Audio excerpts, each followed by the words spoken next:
Islam yang berupaya menghapus stigma negatif terhadap umat muslim di Amerika Serikat adalah Imam Syamsi Ali. Ya, Syamsi Ali adalah imam pusat kebudayaan Islam New York yang merupakan masjid terbesar di kota megapolitan itu.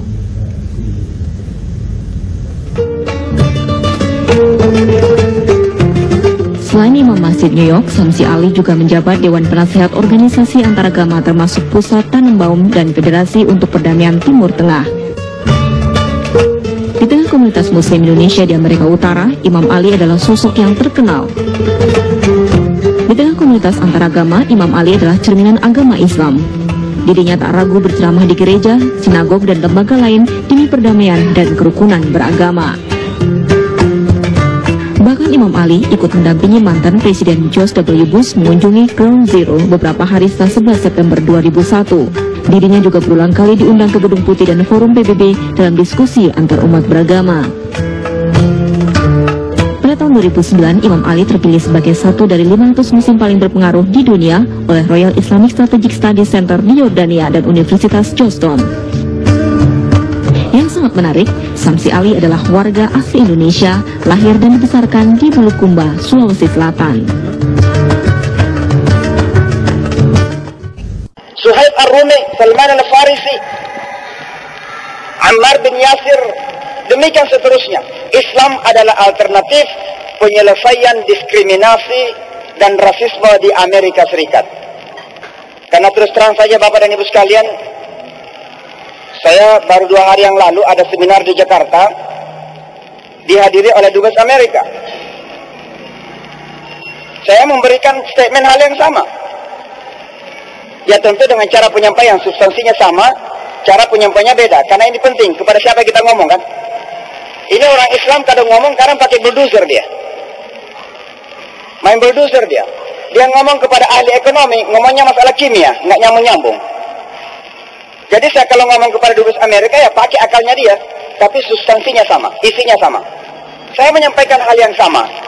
Bahwa di Amerika diskriminasi, rasisme sangat tinggi.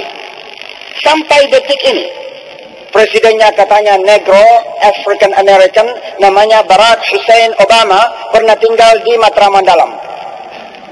Iya nggak? Betul. Tapi kalau Bapak dan Ibu jalan di kota New York, pusat kota New York namanya Manhattan. Ada downtown, ada midtown, ada uptown. Downtown ada Wall Street, ada perkantoran-perkantoran pemerintah dan bisnis-bisnis yang terkenal. Pusat-pusat banking dan lain-lain sebagainya. Yang di tengah Midtown itu adalah apartemen-apartemen yang terkenal. Ada rumahnya Madonna di situ, ada rumahnya macam-macam lah di situ. Kemudian ada Times Square, pusat kota, pusat hiburan. Begitu Bapak dan Ibu jalan di uptown, jalan nomor 110 ke atas, mayoritasnya adalah orang-orang hitam tinggal di rumah-rumah kumuh. Kenapa beda antara uptown dengan downtown dengan midtown? Mereka juga orang Amerika, berarti ada sesuatu yang salah dengan sistem. Itu adalah diskriminasi dan rasisme yang terjadi di Amerika Serikat. Maka ketika saya membaca ayat itu adalah pesan bahwa Islam is the alternative. Islam itu alternatif dalam menyelesaikan permasalahan negara Amerika Serikat itu. Ayat kedua yang saya baca adalah ayat tentang keadilan. I'dilu huwa aqrabu littaqwa itu dan seterusnya dan seterusnya. Kenapa saya membaca ayat ini? Karena saya tadi sudah sampaikan kepada Presiden Bush, keadilan penting. Kejadian-kejadian terorisme di mana saja, apakah itu di Amerika, di Eropa, di Indonesia, di Afrika, di mana saja, pasti ada akarnya. Kekerasan yang kita lihat di depan mata kita itu hanya buahnya. Pasti ada akarnya. Dan kalau buahnya yang kita selesaikan, kita habisin buahnya, akarnya tidak kita cabut, tidak akan menyelesaikan permasalahan. Apa akar terorisme di dunia kita sekarang? Akarnya adalah ketidakadilan dunia. Kalau saya itu tolong disampaikan kepada para pemimpin dunia ini, Anda mau menyelesaikan permasalahan terorisme, tidak hanya cukup dengan pendekatan keamanan. Ente nembak 10 orang, tumbuh 100 orang. Ente bunuh 100 orang, tumbuh 1000 orang. Kenapa? Karena akarnya tidak dicabut. Perhatikan dunia sekarang ini, tatanannya sangat tidak adil. Yang kaya semakin kaya, yang miskin semakin miskin.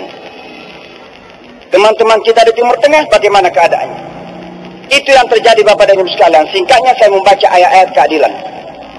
Tapi ini yang ketiga yang paling penting. Saya membaca ayat ini. Idza jaa nasrullahi wal fath. Wa ra'aitan nasa yadkhuluna fi dinillahi afwaja fasabbih bihamdi rabbika wastaghfir innahu kana tawwaba. Ketika datang pertolongan Allah dan kemenangan, banyak imam-imam kemudian yang datang kepada saya setelah itu. Dia katakan, Syamsi, biasanya di sana dipanggil Imam Syamsi, kenapa kamu membaca surah Al-Fatah, surat kemenangan? Kemenangan apa yang kita alami sekarang ini? Islam kita diobok-obok, kita dipandang sebagai teroris, orang-orang yang buruk, minimal memiliki niat yang kurang baik kepada Amerika. Kok Anda membaca idza jaa nasrullah? Apa relevansinya? Apa hubungannya? Saya bilang sama mereka begini, Anda punya mata, saya punya mata, kita sama-sama melihat, tapi pandangannya berbeda. Pandangan Anda pesimis, pandangan saya optimis. Dan ternyata Bapak dan Ibu sekalian, pandangan yang optimis ini, ternyata itu yang saya katakan tadi sudah terbukti dari awal kejadian 11 September, Al-Quran hadis tadi itu. Tapi yang paling penting adalah ini. Kemarin di Kalimantan setelah saya khutbah Jumat di Masjid At-Taqwa kalau tidak salah namanya, masjid besar di sana. Kemudian kita ada dialog. Ada salah seorang bapak angkat tangan, dia mengatakan begini, Ustadz, dulu waktu Ustadz mengaji di Yankee Stadium, saya menonton di sini, saya menangis. Saya katakan, Pak, bukan cuma Bapak yang menangis. Alhamdulillah, 3 bulan setelah saya membaca Al-Quran di Yankee Stadium itu, di sebuah pagi hari saya mendapat telepon dari seseorang wanita. Dia mengatakan begini, cara salamnya itu jelas. Assalamualaikum. Biasanya kalau orang bilang Assalamualaikum, kalau dia bukan orang baru masuk Islam, mungkin non-Muslim. Saya katakan, Waalaikumsalam, apa yang saya bisa bantukan? Bahasa Bugisnya biasanya, what I can do for you. Dia mengatakan, is this Syamsi Ali? Saya bilang, yes, this is Syamsi Ali. Dia bilang, I have been looking for you for the last 3 months. Itu bahasa Konjo itu. Saya sudah mencari Anda sejak 3 bulan yang lalu. Wah, ini bahaya juga ini. Nanti kalau istri saya tahu marah ini. Dicari sama cewek 3 bulan. Ya. Saya tanya, kenapa dicari saya 3 bulan? Dia bilang begini, benarkah Anda yang membaca Al-Quran di Yankee Stadium itu? Saya bilang, benar, saya membaca Al-Quran. Dia bilang, ketika itu, nama saya Cynthia Roland. Tapi Alhamdulillah, dia bilang, Alhamdulillah, sekarang ini saya Tahira Roland. Saya bilang, kenapa ganti nama? Dia ceritalah. Dia bilang, waktu kamu membaca Al-Quran, saya nonton CNN. Dan ketika itu saya Cynthia Roland Kristen. Saya meneteskan air mata. Setelah selesai saya membaca Al-Quran itu, dia keluar dari rumahnya mencari orang. Dia tanya, itu tadi anak-anak baca apa katanya? Padahal saya pakai songkok. Waktu itu malah Bill Clinton minta songkok saya. Pakai koko, pakai songkok. Ada yang beritahu sama dia, itu bukunya orang Islam. Karena orang itu juga nggak tahu namanya kan Al-Quran. Dia cuma mengatakan, itu bukunya orang Islam. Pergilah dia ke perpustakaan, dia cari bukunya orang Islam. Dapatlah Al-Quran itu, ada Ustaz Jalil, Ustaz Alan, Ustaz Menawar. Dapatlah dia Al-Quran itu. Bapak dan Ibu, singkat cerita, dia baca Al-Quran sekitar sebulan, 2 bulan, apa kata beliau? Ini masih bahasa Inggrisnya yang dibaca ini. Setiap saya membaca Al-Quran, saya merasakan ketenangan yang susah untuk saya explain, susah saya jelaskan. Saya cuma merasakan ketenangan yang luar biasa. Sampai-sampai kata beliau, setiap kali saya mau tidur, saya taruh Al-Quran di atas kepala saya. Alhamdulillah 2 bulan kemudian, dia sudah tidak tahan, ingin menjadi seorang Muslim. Keluar dia tanya orang lagi, gimana caranya menjadi Muslim? Ada yang nunjukin gedung di sana itu namanya masjid, pergilah ke sana. Pergilah dia ke masjid itu, kebetulan imamnya kenal saya. Jadi dia masuk Islam di masjid itu, maka imamnya itu ngasih ke telepon saya ke dia. Bapak dan Ibu, itu mungkin satu yang saya kenal, saya nggak tahu, mungkin ada lagi yang lain. Maka saya optimis bahwa kejadian-kejadian yang terjadi 11 September itu adalah awal dari justru kebangkitan dakwah di Amerika Serikat. Saya sendiri, kebetulan imam Masjid Raya New York, diwawancarai oleh New York Times. Itu surat kabar terkenal kan. Salah satu isi pertanyaannya adalah, siapa sih yang menyerang WTC itu? Siapa pelakunya?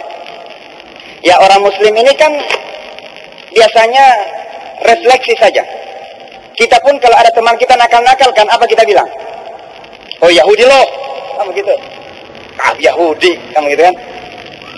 Cepat kita itu, refleksi. Yahudi loh, kan begitu. Imam ini ketika ditanya siapa yang menyerang itu, dia bilang, siapa lagi kalau bukan Yahudi, katanya.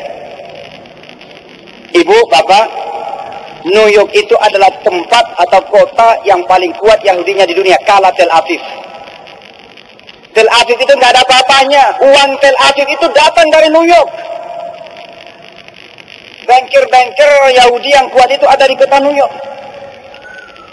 Maka ketika dia mengatakan siapa lagi kalau bukan Yahudi, marahlah orang Yahudi.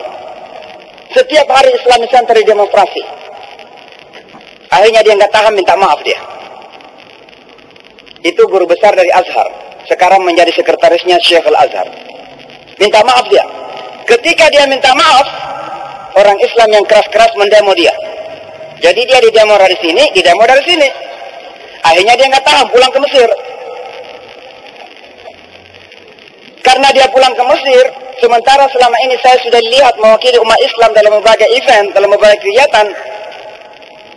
Oleh pengurus Masjid Raya di New York, saya diminta menjadi imam masjid besar di kota New York itu, tahun 2001 ini. Nah, Bapak dan Ibu sekalian, ketika menjadi imam di Islamic Center ini, ada 3 program utama saya, selain program-program yang sudah ada.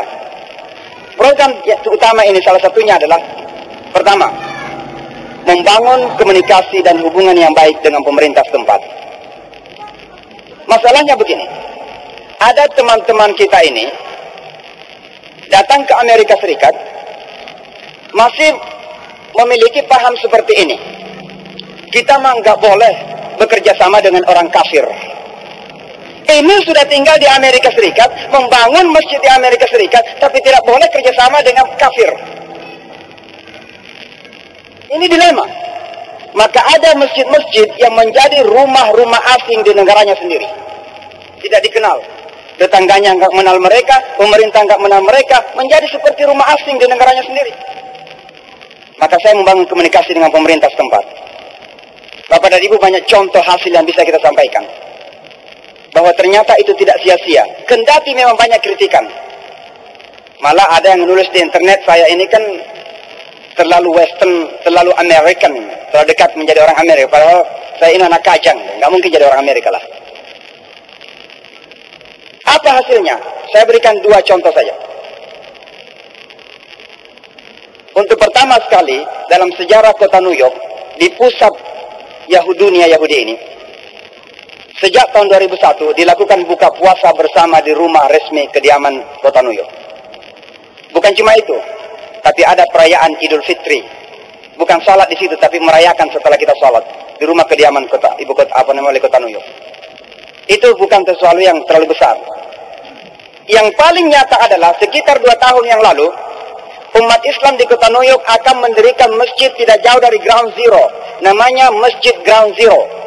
Itu kata media, kita namai Park 51. Namanya Park 51.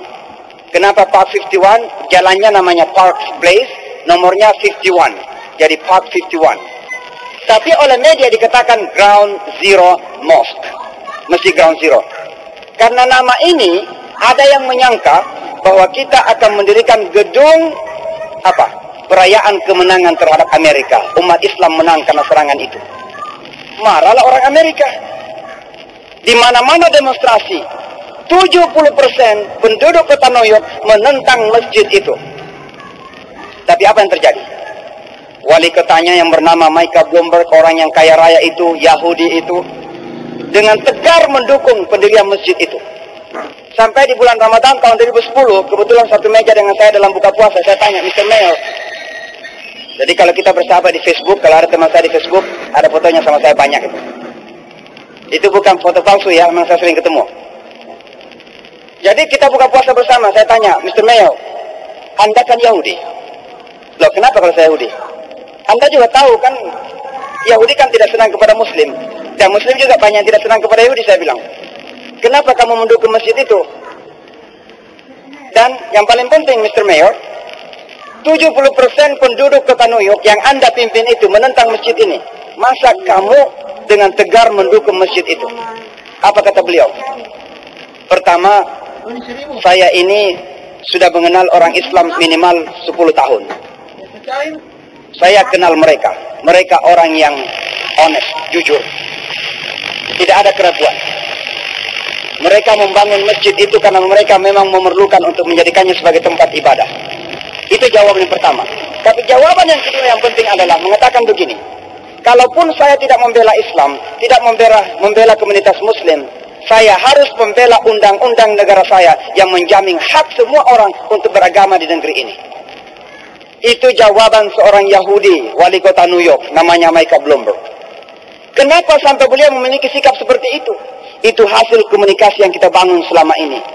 Bukan 1-2 tahun, tapi 10 tahun kita membangun komunikasi dengan Michael Bloomberg.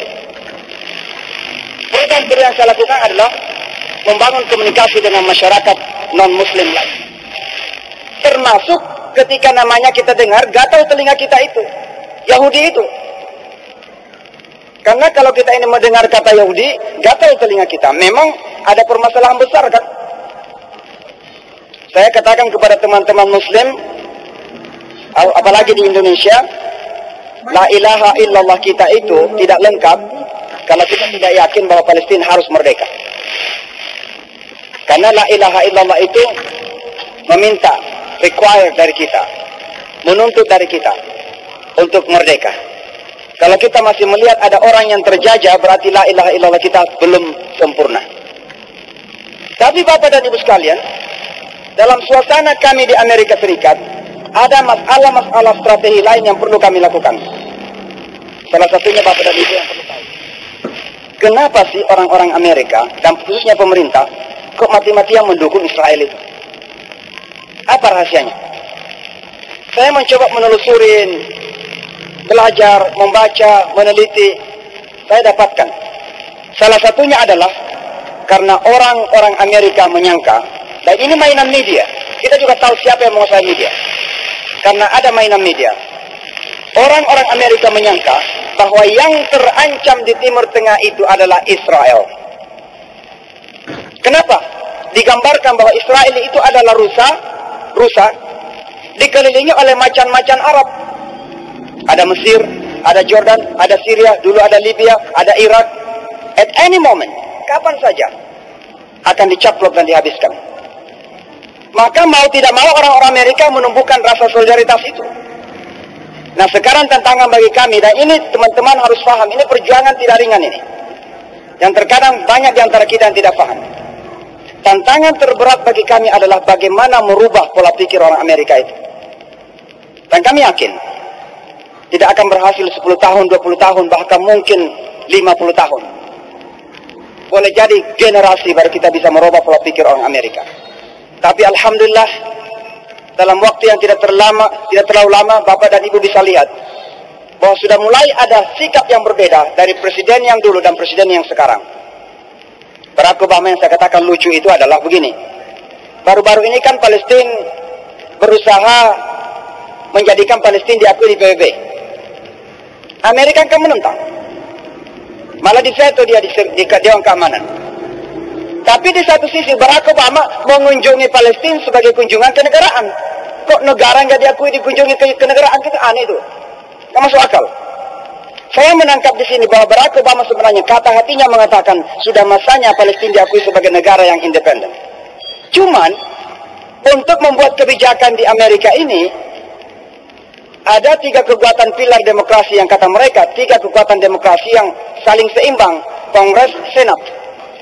Sementara Kongres sekarang ini dikuasai oleh Republikan, lawan politiknya Barack Obama. Tapi saya yakin dengan sikap Barack Obama yang terakhir ini, mengunjungi Palestina malah ingin berkunjung ke Masjidil Aqsa, saya yakin kata hatinya berkata lain.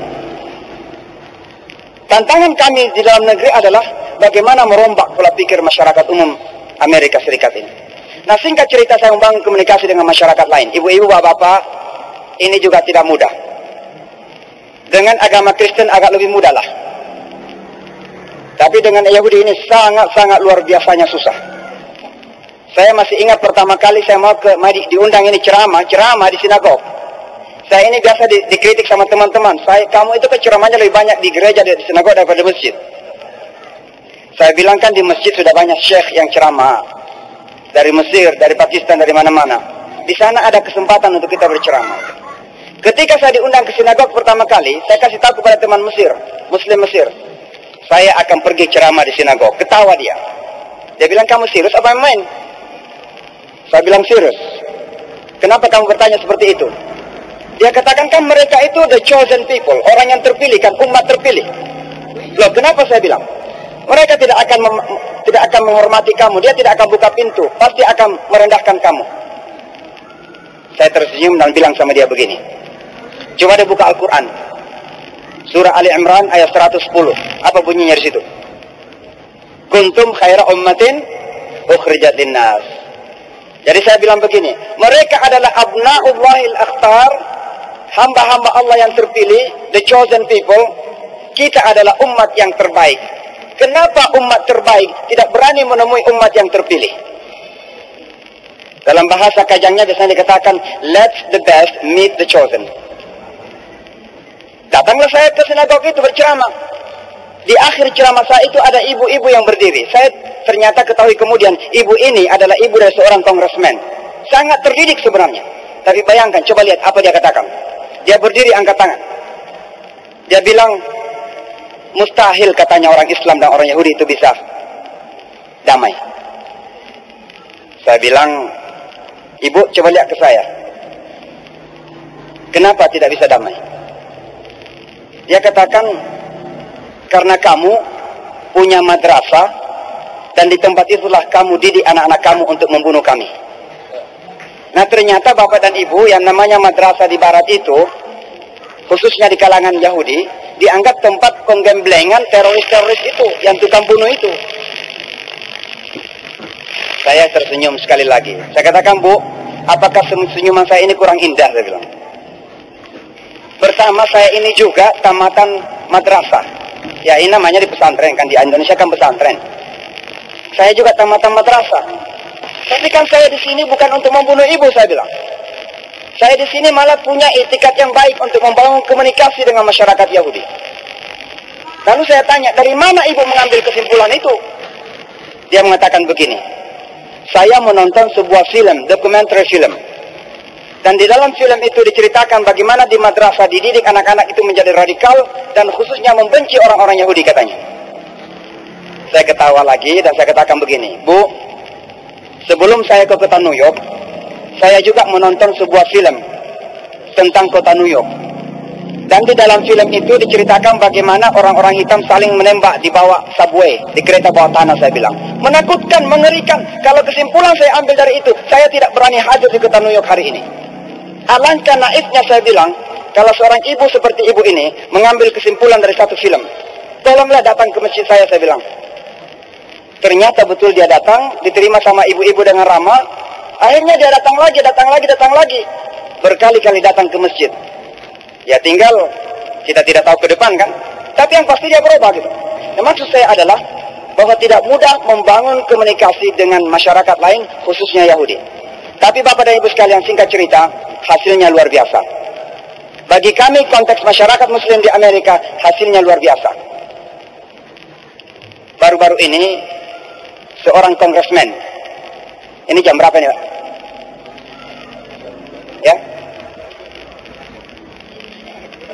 Oke. Baru-baru ini ada kongresmen namanya Peter King dari New York melakukan apa yang disebut dengan hearing, dengar pendapat di Kongres, judulnya radikalisasi Muslim, komunitas Muslim. Jadi seolah-olah semua Muslim itu radikal lah. Saya kan sudah sering bersama-sama Michael Bloomberg, masa masih dianggap radikal? Maka seorang rabi yang selama ini membangun komunikasi dengan saya, namanya Rabbi Mark Schneier. Ini salah satu rabi, 50 rabi yang paling berpengaruh di Amerika Serikat. Dia datang kepada saya, dia bilang begini, Imam, ini tidak benar katanya. This is not right. Saya bilang, kenapa? Dia katakan, masa katanya semua orang Islam radikal? Tidak mungkin. Ini seorang rabi mengatakan begitu. Dia mengatakan, saya ingin melakukan sesuatu. Apa yang bisa saya bantukan? Saya katakan, bagaimana kalau Anda memberikan public statement? Statement publik bahwa dengar pendapat dengan tema seperti ini salah. Dia mengatakan, itu mah soal biasa.